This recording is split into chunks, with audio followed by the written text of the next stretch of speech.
1.2 Manipulation versus influence. To manipulate, according to Webster's, is to control or play upon by artful, unfair, or insidious means, especially to one's own advantage. To change by artful or unfair means to serve one's purposes.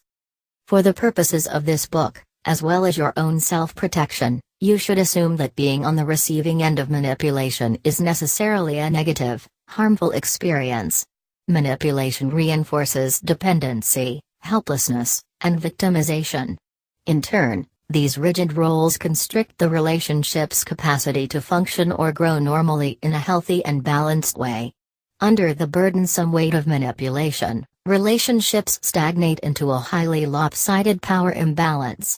As long as the manipulation persists, the manipulator grows seemingly stronger and bolder in his tactics, although insecurity and fears may lie within.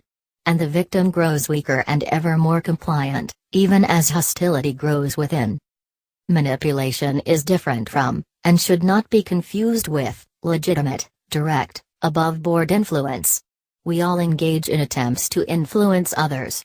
In some relationships, such as parent-child, teacher-student, and therapist-patient bonds, attempted influence in the service of the target's best interests and needs is central to the definition of roles.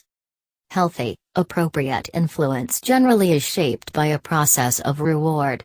It is guided by open, honest, and direct communication. Strategies of threats and coercion are not used. The agenda or purpose of the influence is defined and made public to the participants.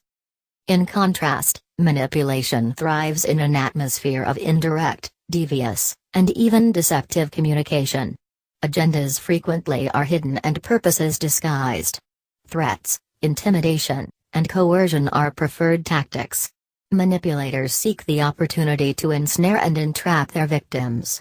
They often proceed in subtle, devious, or covert ways so that the manipulative character of the relationship is well established long before its true nature becomes apparent to the victim. Some manipulators are fully conscious and intentional about their actions. They are skilled at coercion and control and take pride in their ability to bend others' wills to suit their purposes. Other manipulative people, however, operate from less conscious or intentional motives. These manipulators may act out of their own fear, insecurity, or other emotional drives and may not be fully aware of the manipulative impact of their actions. Still, they make the basic connection between their tactics, what they do to exert pressure on their target, and the compliance they seek. And they continue to use coercive tactics to advance their own interests.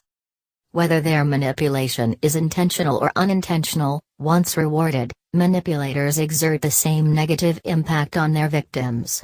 In both cases, the victim's compliance or capitulation rewards the manipulator's efforts and fuels the cycle of ongoing coercion and control.